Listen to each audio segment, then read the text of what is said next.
Mnalalamika na mimi mwenyewe ni mmoja wapo. Kwa nini klabu ya Simba haisajili wanachama?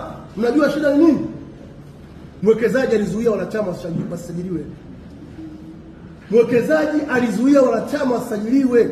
Na sababu za kuzuia akasema wakiwa wengi gawio itakuwa kubwa, kwa sababu tunakwenda kwenye mfumo wa uwekezaji, mfumo wa hisa 51% 49.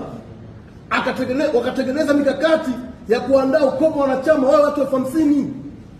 Sisi wanachama na mashabiki tukapiga kelele, hapana, haiwezekani klabu ya Simba wakawa mashabiki 50,000 wanachama.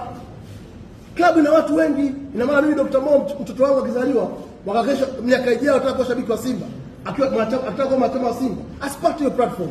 Tukapiga kelele na mtolo mkuu wa mwaka 2022 21 ukatengua hilo. Wanachama wakawa hawana ukomo, lakini ni upande wa mwekezaji ndio ambao ulipropose, ulipendekeza wanachama wana ukomo wa watu 50,000, sisi tukaondoa ile zuio.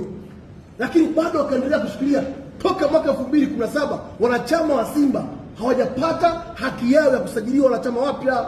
Wanachama waliopo ni wale wale. Kwa database ya Simba hawazidi 14,000. Leo Yanga wa database ya watu karibia 200,000 ambao wamesajiliwa wanachama wapya. Wanaingiza hela nyingi sana kupitia eneo hilo. Wanachama wa Yanga kulipa pesa hao 200,000 hata 20 tu. Wana zaidi ya bilioni 20 kwa mwaka wanazipata. Sisi tunapata nini? Na upande wa uwekezaji walizuia haya kwa sababu hakutaka klabu ya Simba 51% iwe na nguvu kifedha. Kwa sababu ikiwa na nguvu kifedha haiwezi kufuata matakwa ya upande wa uwekezaji.